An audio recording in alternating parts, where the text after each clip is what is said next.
Do it for round number 1 out of the 32. Up next is the round of 16, my friends. DM, this matchup, what do you think about it? Honestly, if they're gonna go through Victoria's Secret, I think it's gonna be fun. I think I'm gonna have a good time casting. I'm sure the people at home are gonna have a good time watching it. We're going to be switching into Torch and Resist, the eighth seed and ninth seed. Torch, a team who has been doing very well lately, Yep. earned themselves eighth seed overall in NA, which is not, a lot of people see Team Dignitas and Cognitive Gaming and Snipe and think, there's only a few teams in NA. You guys have no idea how hard it is to reach eighth seed in NA. That's incredible. It's pretty tough. And they'll be going up against Resist here. Right. Clumsy Death, Nintendo 64, a couple names that we know. Dareman, Yeah. Valkyrism, and Catalyst, all highly ranked players. So should be a good game of a couple of teams out of North America that are up and comers, certainly, DM. And apparently we are going right into this game, and the picks and bans starting to come out. So first ban is going to be Bastet here for Torch. They're going to be on the left side of your screen, Resist on the right. Bastet, will she ever get played again? Yes, next week. Yeah, I guess so. Yeah, maybe. Zeus banned out. No big surprise there. Zeus taking a pretty big hit in this match as well. No more stun. I'm actually Odin, not a fan of the Zeus ban. Pool. I think Poseidon and Scylla are just very far ahead of him at this point. Yeah, and unless you get the Odin Zeus combination, like he just doesn't bring to the table with. I mean, look at the last game. Poseidon was down the entire game, and every time he got a good crack, the fight was just over. Yeah, the crack. And it's funny because for so long, they just gave up bots. And they gave Sun up Wukong. They gave up double monkey here, but my guess is we're gonna see. Yep, yeah, we are gonna see it. Double monkey all the way. But now Tyr and Poseidon are gonna be on the same team. Aphrodite's still on the table as well. Chang'e.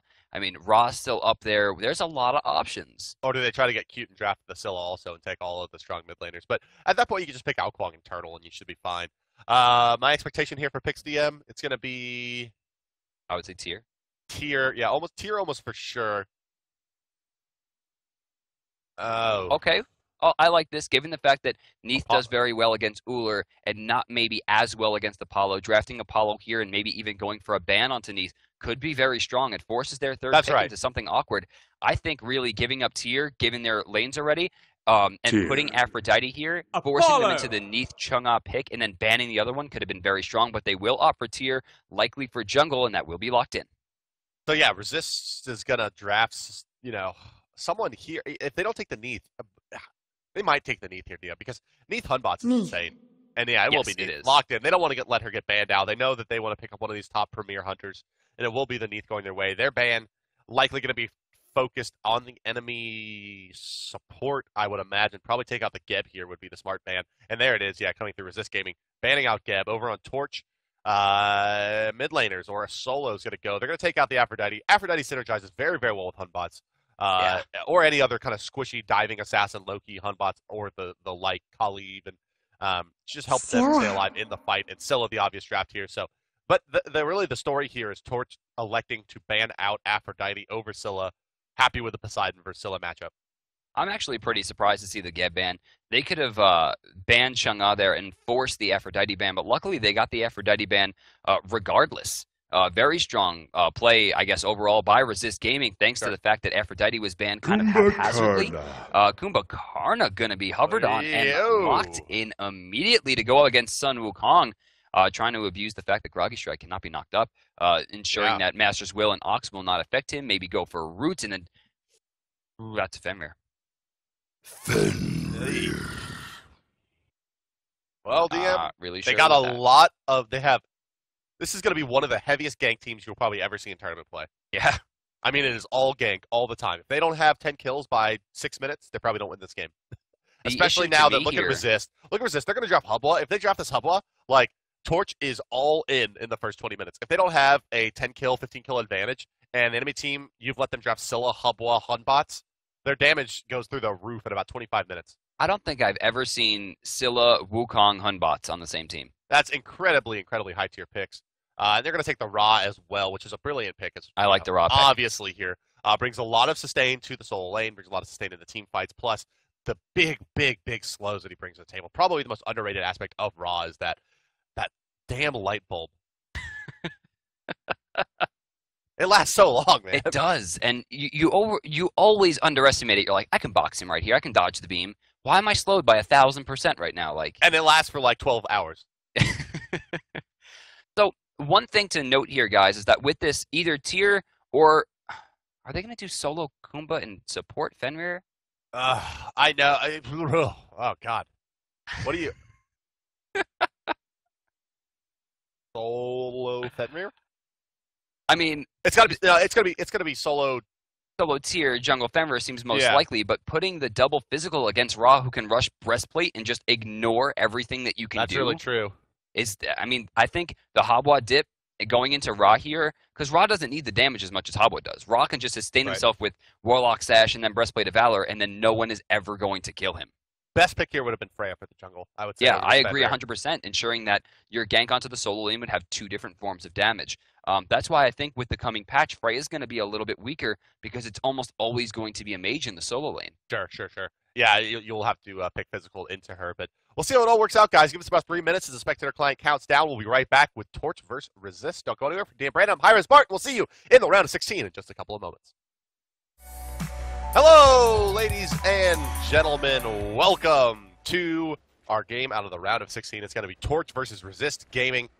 Go ahead and introduce your teams. They are the blue team, fighting out of the bottom of the minimap, left side of your spectator UI. Ladies and gentlemen, Torch Gaming, North America.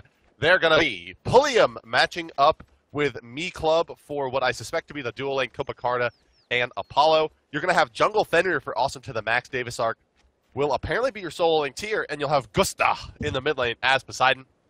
Their opponents today, my friends, Resist Gaming. They are the Chaos team fighting on the top of the minimap and the right side of your spectator UI. They are going to be Catalyst and Dareman matching up for the dual lane Neath Sun Wukong. Clumsy Death in the mid Scylla.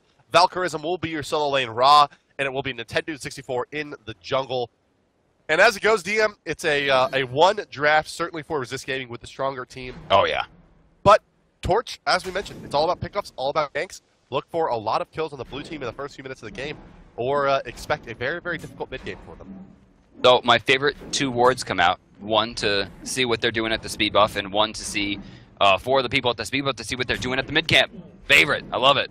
Buy wards. Everybody buy wards. Please, yeah, I mean, spotting the enemy team at this level, I mean, you know pretty much exactly what's going on. Both teams with nice vision here. It tells you what they're doing now, where they'll be going based on where they exit from the ward, what they've built. I mean, all of that's very interesting. Like, looking at the ward at the mid-camp, you know the jungler's not there, meaning there's only 2 options. He's soloing red or he's coming to get you. So if you're ready to reset the speed buff, they have no option to gank you, and that's amazing.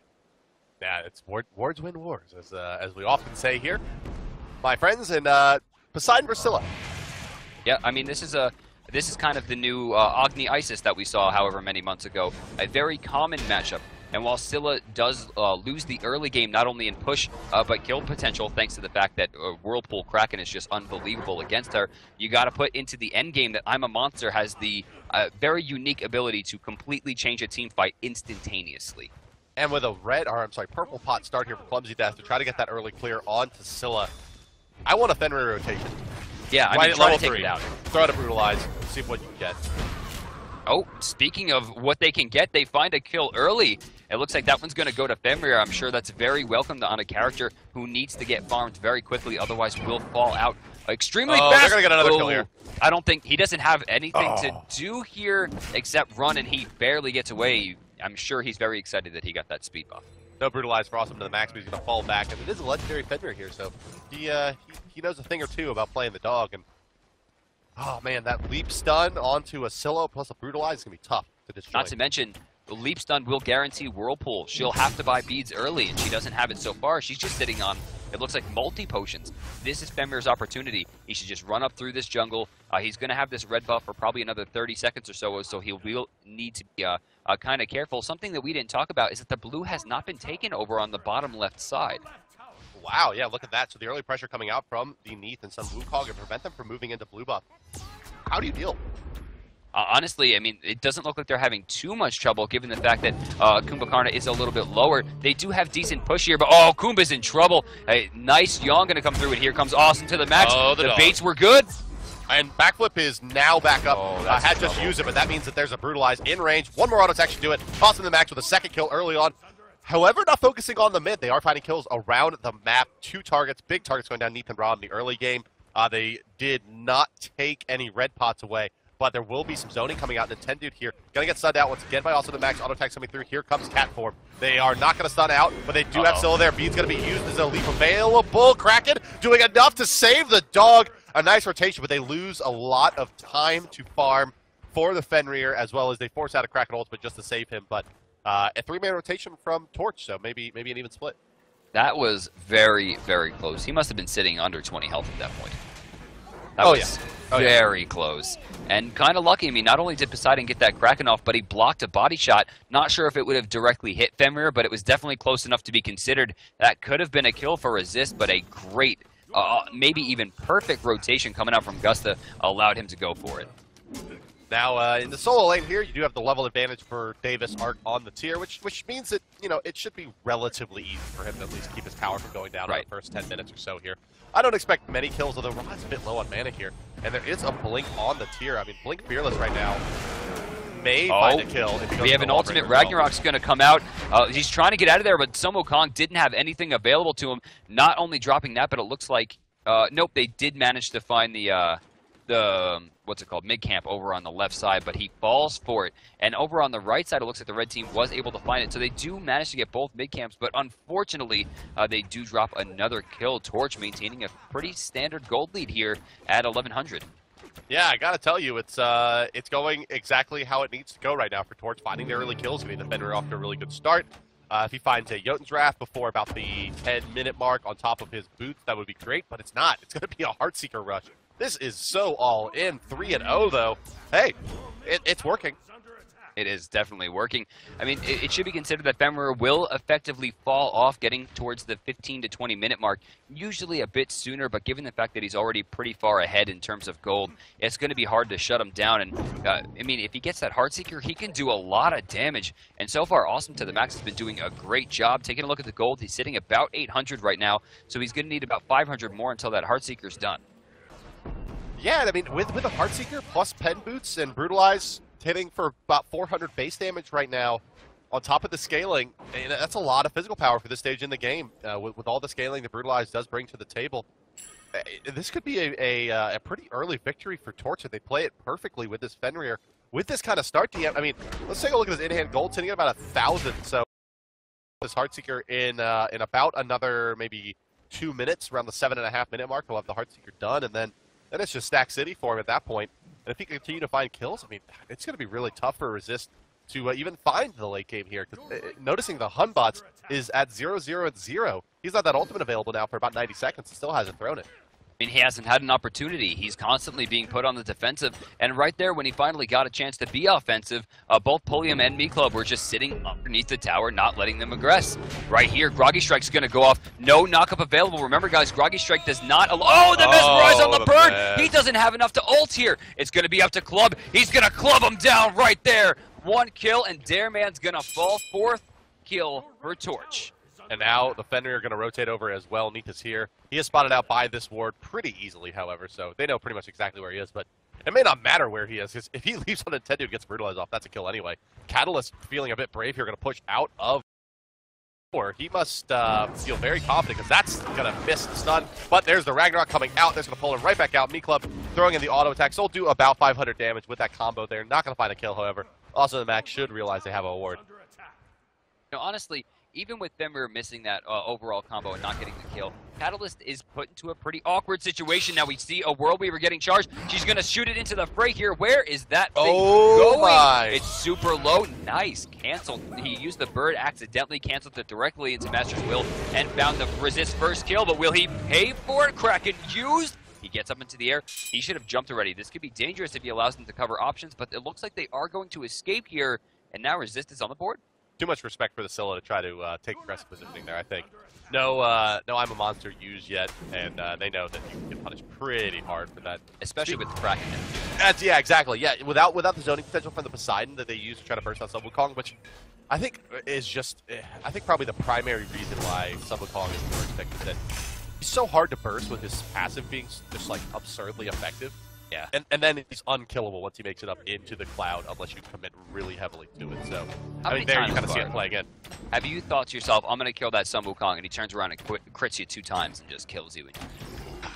A bunch of times. And I got to tell you, for me, it's usually not when I'm playing a game. It's usually in design meetings where I'm like, let's just kill Sun Wukong. And then we're like, oh, no, we can't. His passive's too strong.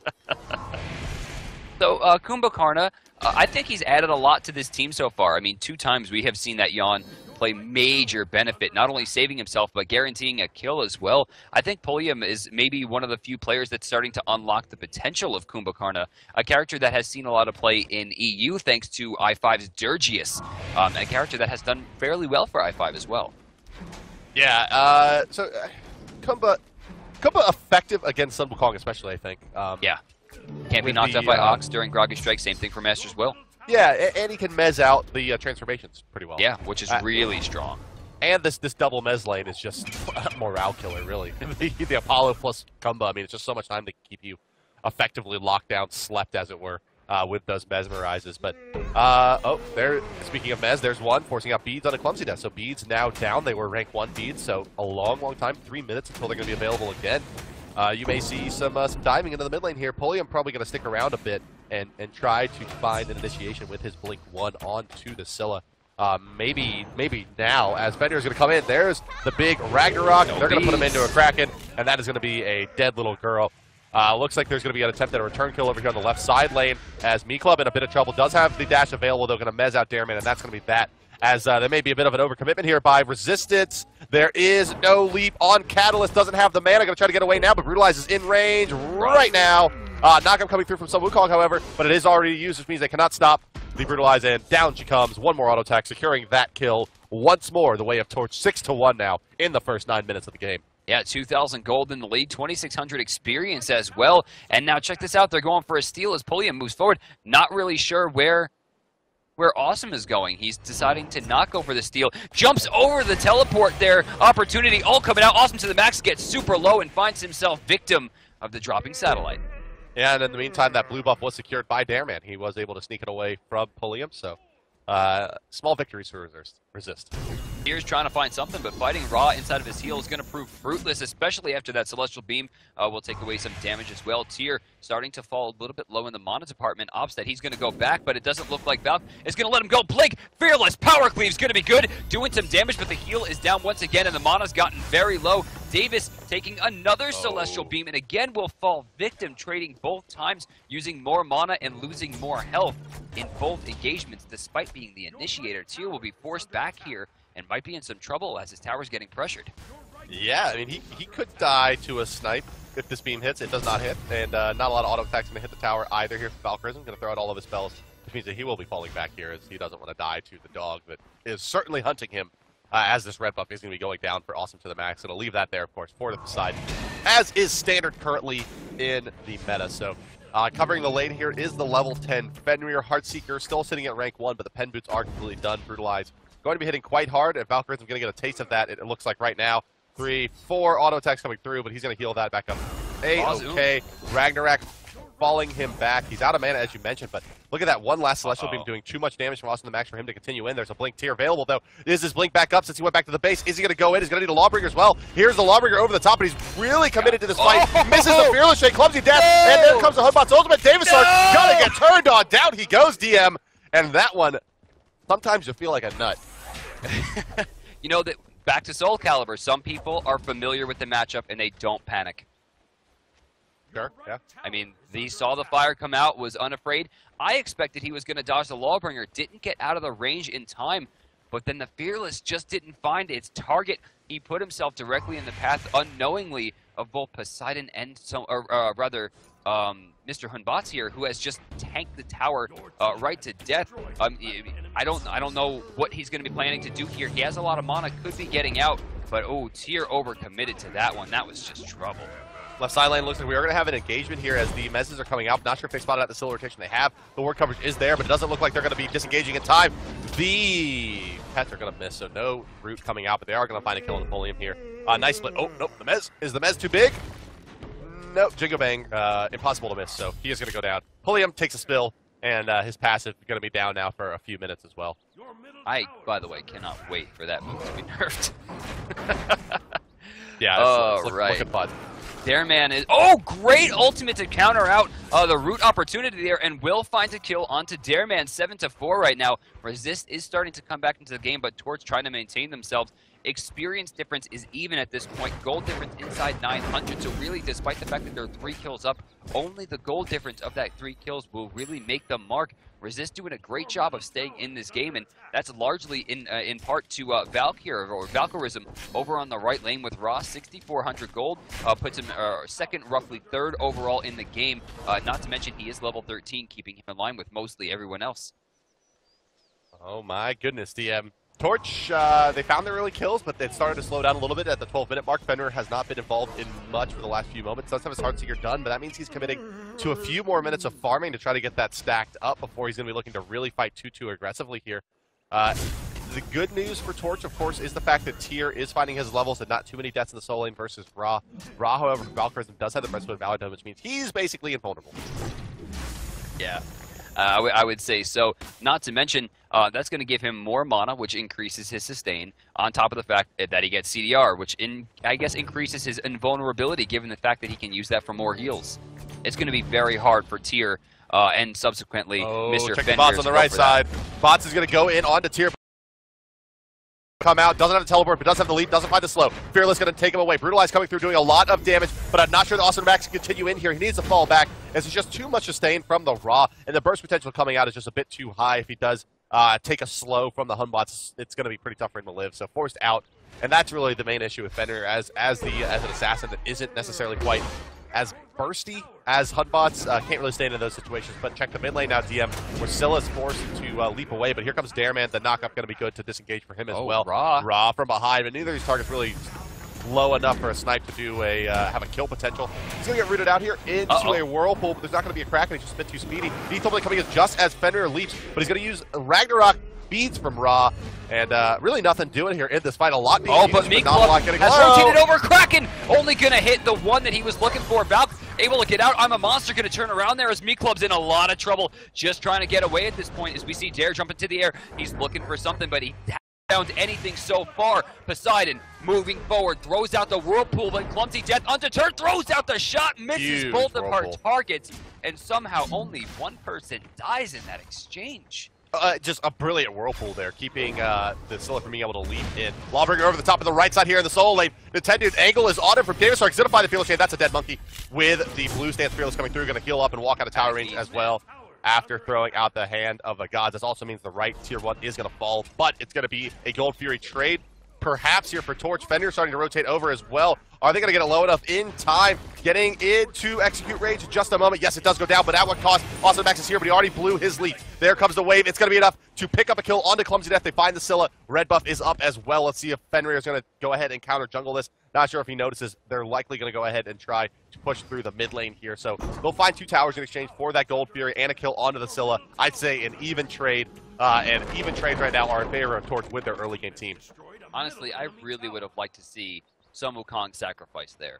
I mean, realistically, your support's there to ensure that he's supporting the team. He got the Hand of the Gods off. He did his job. He was low health, low mana, and really irrelevant in that last fight. If he would have jumped forward and taken those shots for Scylla, I really think she would have had a better chance of escaping, and they would have traded a much less important character at this point. Now, with Scylla's death, you know, she missed a lot of farm there. The tier 1 went down. And as of this point, you know, you can see her sitting 7,300, whereas Poseidon now is up to 85. Ooh, Fenrir. Oh, Fenrir, you could be in a bit of trouble here. Cat stun is going to hit, but the Ra not willing to stay in, and Poseidon going to force it back. Nintendo is going to fall into a Kraken Whirlpool, and that is a dead Hunbot. That's just such an easy combo to pull off. That Kumbhakar ultimate, if you can hit confirm it, it's you know, a lot of time to react to it as long as you can get the hit. William actually in not a great spot here. We're going to see a jump in. Oh, I'm a Monster going to activate. He finds Awesome to the max. He's going to slam into Augusta as well, and that's going to ensure the Sleepy passive will be burned down in a 2-for-1 exchange overall, thanks to the Kraken being down there and the fact that that extra escape or even, you know, possible damage coming out from Kumbhakarna with Epic Uppercut had been completely wasted. They're also going to trade out a tower here, meaning Resist has put themselves once again back into the game. This will be 700 gold.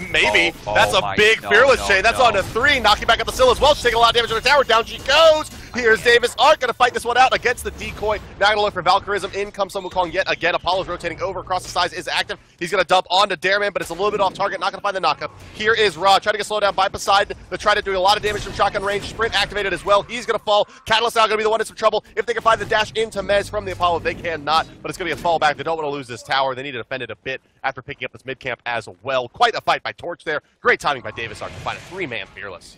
One of my biggest pet peeves, and this happens all the time, 3v3, 2v2, Siege, and especially Conquest, is if you stack up, you're going to die. I mean, right there's no reason for two ranged characters to get hit by the same Fearless. Not to mention having someone directly at the tower. They were directly in a straight line, standing on top of each other. Tyr took advantage of an amazing situation, and it did more than just find himself a kill. This was supposed to be a 700 gold game. It has turned again into 2,000 gold, a 1,300 difference in where it should have been, but Tyr was smart. He played it perfectly, and thanks to I think the major positioning mistake coming out from Resist, they're just going to have to fall victim to it once again. Yeah, it's going the way the Torch needs it. However, Fenrir has been a non-issue now for some time. It doesn't really have the damage scaling to find many kills as the passive protections from the gods continue to rank up, and he'll be moving into what I imagine will be the Shifter's Shield, but maybe the Void Blade is going to be the better option here, as it will bring him, or I suppose not the Void Blade anymore, the Void Shield, as it were. Void Shield. Bringing him, a little bit of Pen. I think Pen is going to be the big answer for him now. Not to mention helping out Tyr and Apollo with some extra penetration couldn't hurt, but we do have a pause coming out from Awesome to the Max. We're gonna, in the meantime, though, what are we doing? I think we have a replay, DM, I think is all we have. Coming up right now, we're going to find out with you guys exactly what this is, a replay of, it looks like it is going to be of that Fearless chain, of course, so Davis Arc here, and you can see there's the blink in, and there's everybody's 4-4 lives just going away there. The Fearless chain, you're absolutely right. It's pretty much unexcusable for you to stack up in that situation.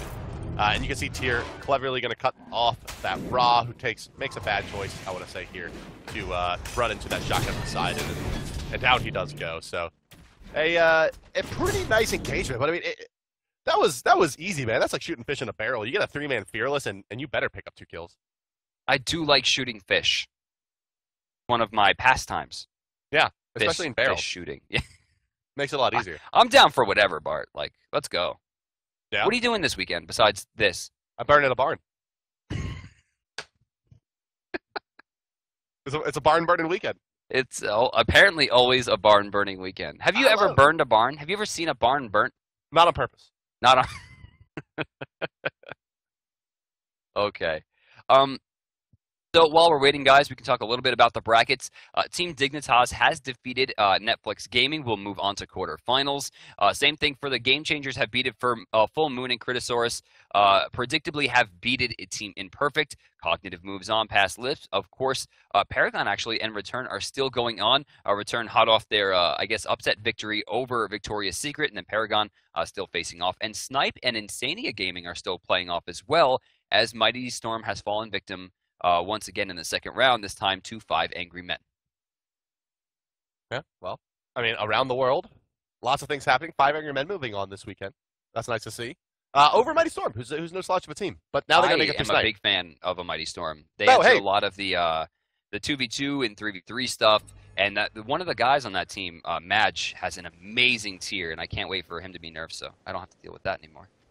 We are back into the game, though, DM, as there's a little bit of a standoff at the right side here, where the dog wants to go in. Oh, but it's going to be Tyr going in. He's going to find 2 into a Kraken. There's a lot of damage coming up, but the Humbot's ultimate going to save them. The counters, Monster going to smack Davis Arc right in the mouth. He's now going to try to disengage. They're not going to go deep, it looks like here. Snipe is... No, he does not have it. No, it does not have it, so it's going to be the disengage, but also the Max and Davis Arc both died to Crush here, so they can't get too aggressive. Apollo gonna at least scare them off with taking to the sky. He's gonna land back under tower and try to defend, as he did push the tower up pretty effectively there on the left side. You know, I think that was a great counter initiate, but I gotta tell you, I'm really kind of tired of watching these guys stack up and multiple people getting hit by the same Fearless. They keep putting themselves in the same situation. They have to learn from this mistake, because in the end game, when they're fighting for the Fire Giant or they're fighting to defend or attack a Phoenix, if Tyr finds 2 or 3 people with a Fearless, it's gonna be game over, especially with the Kraken.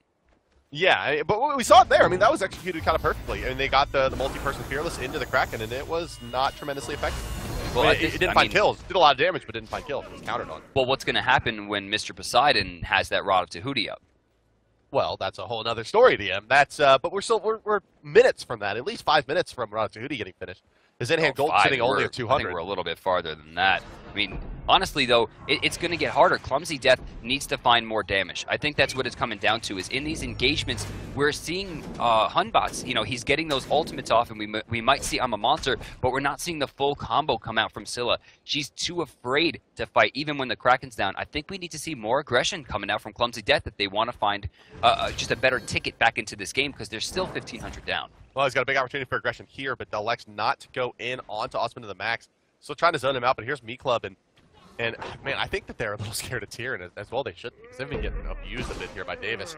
Oh, there's an ultimate coming out onto the Monkey. He's going to fall down, but there is no Kraken available. Poseidon a bit out of position for that. Going to get zoned out by the Wukong Oxstorm, as well as a fight is going to break out here. Here comes the ultimate from Hunbots, but he's going to get bursted down. Another two-man Fearless. David has been on fire. Rosnep coming through, not finding a lot of damage. Brutalized out onto Bots, is going to find that kill. Tyr going to Fearless back into the Tier 1 to safety, but the fight rages on just outside of the red buff on the Chaos side. Clumsy Death beadsing and sprinting out of here, but is going to get set up by also the Max and finds yet another kill in this fight. Getting knocked up, but it may not be enough to secure that kill. He's going to run back towards the red buff. In the meantime, Gustav finds the kill as well onto Ra. So far, a 3-for-1 trade, looking to be a 4-for-1. Dareman going to take this guy. Decoy going to be CC'd. Catalyst going to try to give him a little bit of an opportunity to get out of here. He's not going to initiate in there, though. Could have found a kill on Defender, but likely at the cost of his life. But you got to feel like that's something you pretty much always want to do when you're the Sun Wukong, because he's just so slippery.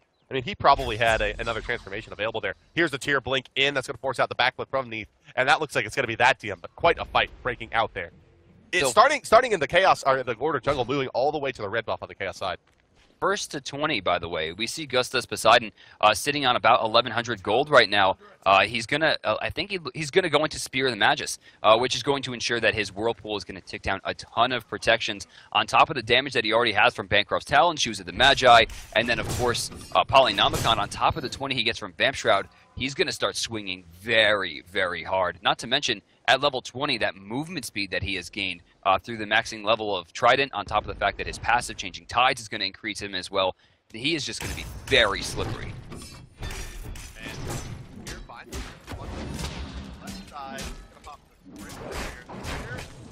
Uh-oh. It could be a kill, but no, they're actually not going to be able to convert it, unfortunately. So we're about 23 minutes in.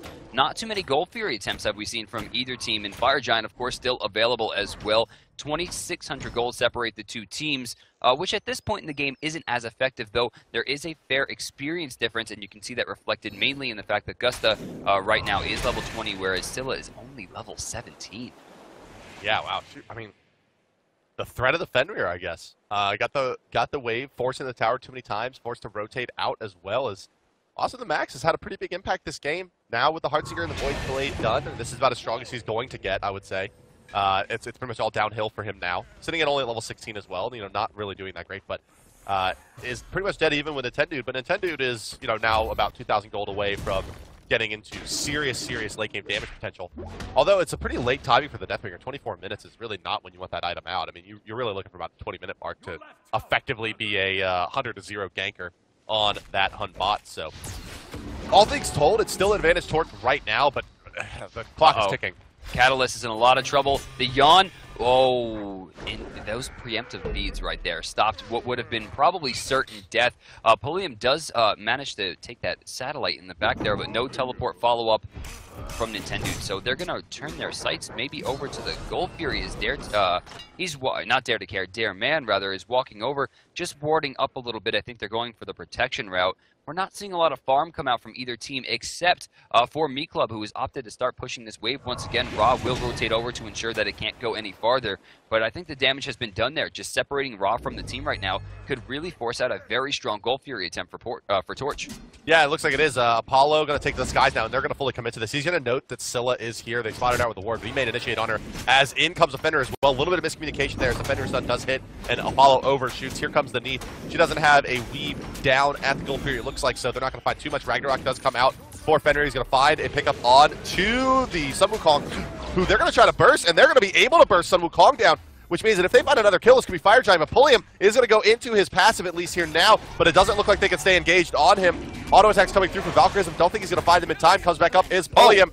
And Fenrir finds a kill on the back line. Now it's Pulliam. Valkyrism's the one in trouble. Club is here. They're going to knock him way up into the sky. Fenrir putting in the auto attacks as well. Brutalize coming through. A lot of that damage being mitigated by the Aegis. Doesn't matter. Down he goes. Fire Giant available now for Torch. You know, that was a really big play.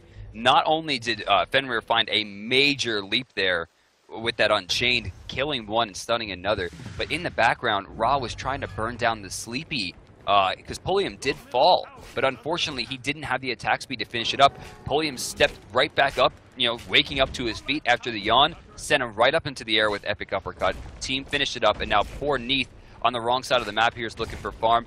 Dareman's just looking for an escape. I don't like the push here from Austin to the max. He has taken way too much damage here, and he's going to be put into a pretty bad spot. Yeah, I mean, Jingo Bang into a ultimate there. Pretty much guaranteed kill. Some would call him. Gonna get controlled a bit here, though. Pulliam gonna put him to sleep. No Oxford coming through, and that's Deal! Wow. And he's out! Wow. What, I mean, just honestly really bad play by Torch there. You know, Tyr shouldn't have pushed him out. They needed to save that for a little while longer. And then with Pulliam not there, and the fact that Fenrir was already low health, he just oxed his way right through all of their Hand of the Gods directly into the fray. Bang, stole it. Now we'll take a look at the board. Sun Wukong wearing the belt. Scylla wearing the belt. Ra not quite respawned in time, but Neath and Hun Bots were able to pick it up. Now Neath, remember, just got a whole bunch of farms. She wasn't available for that. That was a solo pickup. This is a really important step right now for Resist. Similar to where we saw the boys last game, they have an opportunity, a very unique opportunity to turn this back into their favor, but they need to group up, they need to push objectives, and they need to play as a team. And this includes, when I say group up, I don't mean stack up. I mean be in the same lane, just not on top of each other. Because if that tier finds one more major Fearless, it's going to turn the game right back in the favor of Torch. I mean, this should now be a relatively easy win for Resist, to be perfectly honest with you. I mean, now they're going to have Fire Giant buff. They're going to take the rest of the towers off the map, which means that Hunbots is going to finish his Deathbringer a bit earlier, quite a bit earlier than he normally would. He's about 600 gold away now, or I'm sorry, about 60 gold away now from being able to complete that with 1,200 gold in hand. It's just not really looking very good. I got to be honest for you for Torch now. The Fenrir has fallen off. He's on his way down. They just give out the Fire Giant for basically free. Now the Fenrir is completely dead.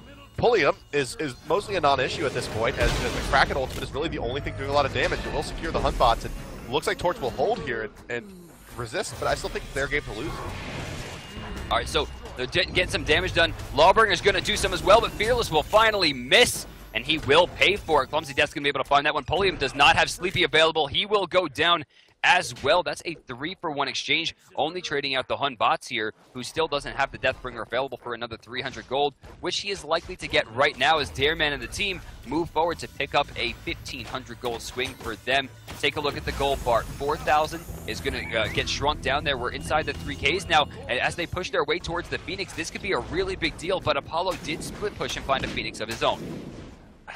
You know, but it's going to be a Deathbringer for both Catalyst and Nintendude. It's going to be on top of the Rage Blade for the Neath, and it's going to be on top of Jotun's Wrath for Nintendude. Both of them have that available when they go back or respawn, which means that they're hitting a very, very powerful timing that Torch does not have. They just don't have the same kind of timing. It's going to be Titan's Bane for both the Fenrir and the Tyr, but both of them starting to fall off in terms of damage output, and it's going to become more and more in the back of the Apollo and Poseidon as this game continues on. Fenrir is going to be running over here as well as Poseidon. Again, they're grouping up. Why is Neath standing in melee range? Nobody knows, but a good stun onto Dareman. But the bird's going to escape. He sells out his Neath, who uses beads, gets the backflip, and will escape, especially thanks to the damage thrown out there by Clumsy. Kind of sending Fenrir back into the doghouse there. He's sitting under half. Even after all that healing, he doesn't really want to commit to a fight. They did some damage there, gained 500 more gold, but there's still a fair experience difference, still a fair gold difference as well.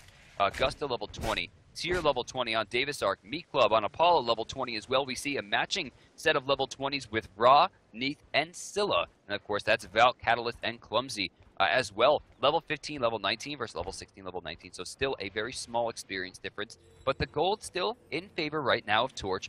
They have to be careful. They still have Fire Giant available for at least a little while longer. But unfortunately, it looks like Resist is not pushing for objectives so much as playing defense. They're scared of the Fireman, Spark. Gold Fury respawning right now. Positioning from Resist is looking solid to go ahead and pick that up as well. They're going to go ahead and counter ward. And it's going to go down really, really fast. Only Apollo here to try to stop them, but you'd have to hit like a 5-man mez to slow this down long enough, I would say. Kopakarna, does he have the blink available? Doesn't matter, not in time. Fenrir going to go in, but he's going to miss quite a bit there. Finds a crit out, I guess does the Neath, or the Apollo, I'm sorry, the only one with crit on the team. Like I said, I mean, it's just getting, the door is really closing for Torch here. I mean, they need to find a wipe quickly and take some objectives off the board, get the gold back, and try to win in the next 5 to 10 minutes, or it's going to be almost impossible for them to win, I'd say. Right, I mean, Fenrir at this point is starting to fall off heavily. Of course, Poseidon, Rod of Tahuti, and Obsidian Shard online. He actually didn't go into Spear of the Magus. He's just looking for that burst damage from the Kraken. He is just going to be throwing out massive amounts of damage, but Tyr's damage at this point majorly reduced compared to early game. Same thing for Fenrir. Apollo's starting to get up there, but he doesn't have his Deathbringer online, and of course, there's just not a lot of damage potential for Kumakarna at all. Now, Resist, on the other hand, you know, Ra gets stronger, Neath gets stronger, Scylla gets stronger, Hunbots gets stronger. And, you know, then there's some Wukong who can still put out a fair amount of damage as well. The Fire Giant buff, or rather, Fire Giant has respawned. There's not a major grouping here from Torch, yet Resist is not ready to do it themselves as well. Oh, man, this is why wards win wars, guys.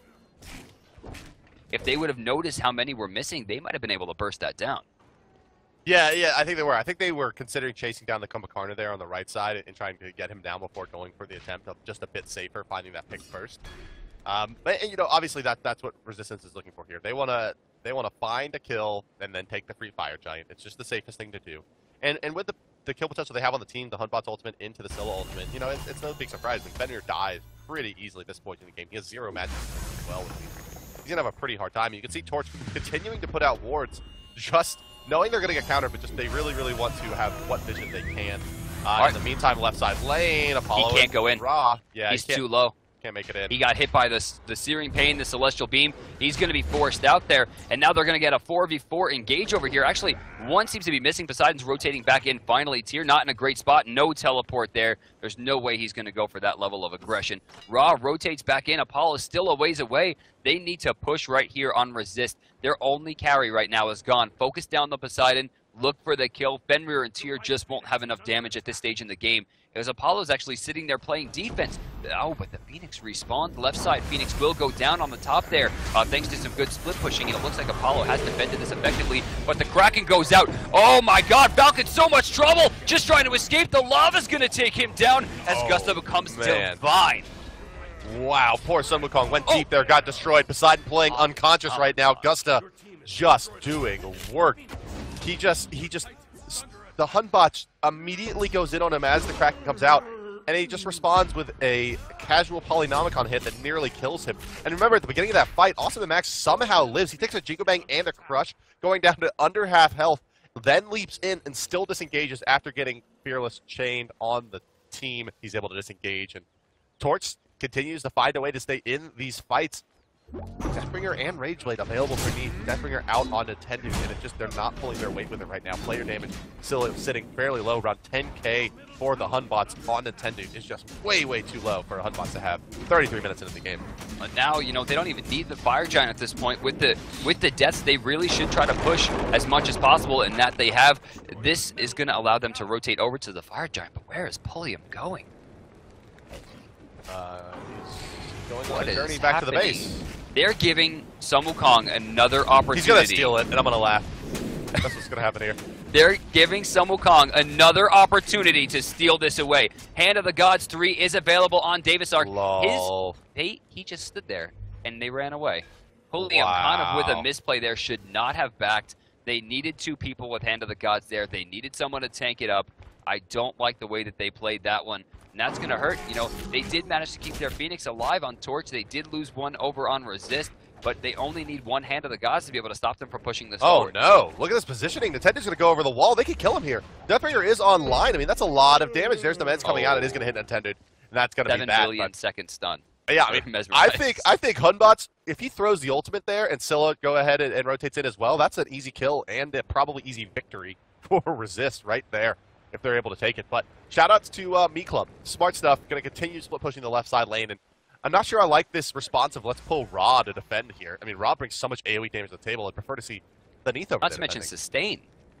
That's right, yeah. I mean, keeps him in the fight. That's so important. I guess they're thinking that he's speedy enough to rotate over with the Apollo, take to the skies, or at least has the best chance of it. But, I mean, Neith still has World Weaver, even if she's not going to be there in the give fight. her the global ult. I mean, that opportunity is huge. By the time Apollo actually ults, he'll have taken enough damage where if he goes in, he could be in trouble. I mean, sending Ra over there as your only sustainable mark, again, I agree with Bart. I mean, I don't agree. Yeah, I don't know. We'll see. We'll see how it works out as, once again, the teams posture up at the Fire Giant here. And, yeah, shout-outs to Polium as well, sitting on 16 assists. Yeah, he's doing a really good job. Not only does he have those 16 assists, but only three deaths as a character that's, you know, fairly easy to gank. But he has gone full, I mean, I'm talking full tank here. Sovereignty's online, Pestilence for the healing reduction, Breastplate of Valor for the CDR.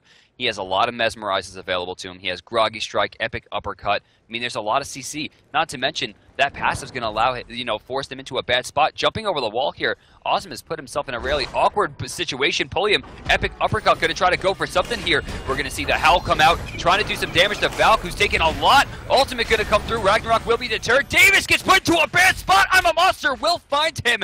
And Nintendo will pick it up. Polium again put into a bad spot as Dareman. Go, double stun coming on to Awesome to the max. You're going to see Gusta just trying to find something here as B-Club rotates in. He does find a kill into Nintendo. The Sleepy passive is activated. They're trying to find it, and they will. Kraken going to go up. Dareman not going to be the target they were going to be looking for. Now moving forward, Gusta's in a lot of trouble. Trying to find something. They do kill him, Bart, but they're going to find one in return. And now comes the disengage.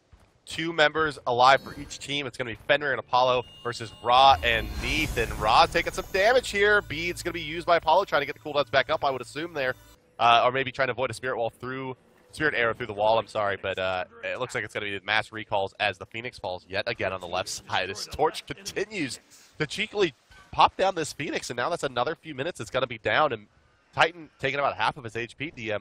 These fights are in favor of Torch. And their gold lead is growing here. Right now, both teams really need to look for something, but the defense was necessary. Like you said, look at the Titan health right now. That's just one lane of fire minions. And now it's Titan's Bane finished, so 6 slotted is the Apollo. Can replace the Draining Blade with a Bloodforge if he so chooses, or finish off his Aussie.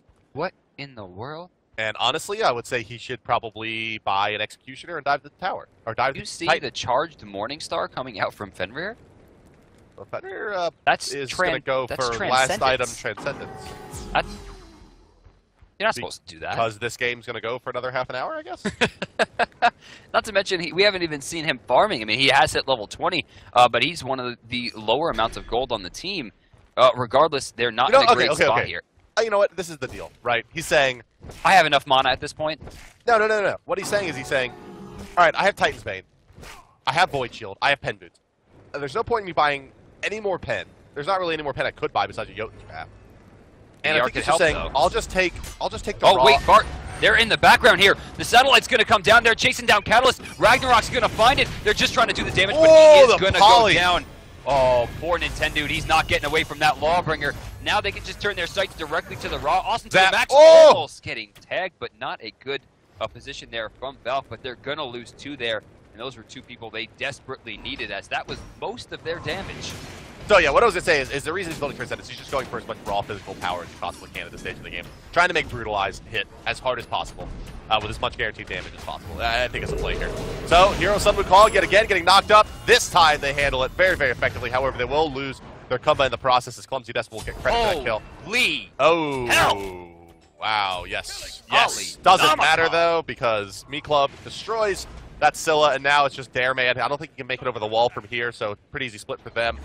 He's going to just go down right in plays and recall, I would imagine. Yes, it's going to be a dive onto the Titan. This should be the game for Torch, so they managed to withstand the onslaught of Resist, getting itemized, hitting that really strong timing around the 25 to 28 minute mark, and continue to pull on through with simply having superior tank ability. They keep winning these fights, and now they're going to, well, this is a full-on dive. Will they make it? This is actually going to be pretty spotty for them. Yes, they will pick it up. Wasn't in the Torch right spot. With a victory there. Yeah, that could have gone the other way pretty quickly there. If that Spirit Arrow would have hit and they would have had the Hunbot's ultimate coming out, you never know. But Torch the buffs up. Does take it, DM.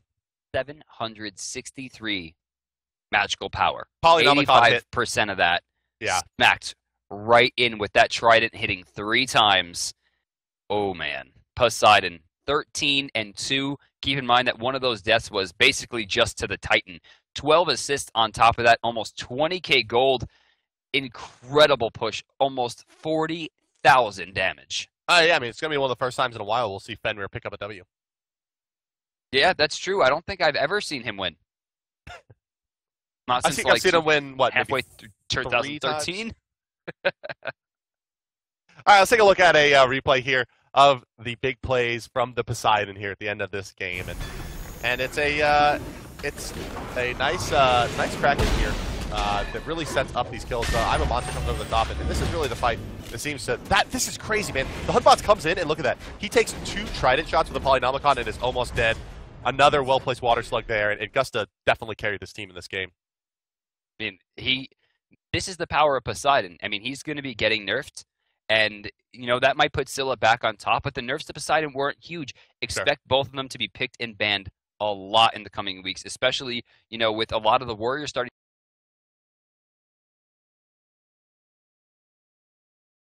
A lot. I think Thanatos is going to make a return. Loki's going to make a return. But before we get to that next week, Bart, we're going to go into round 3 here with 5 angry men going up against Smite. Yep, that'll be your game out of the round of 8, guys. Don't go anywhere. For DM Brand, I'm hi-rez Bart. We'll see you in just a couple of minutes with Angry Men.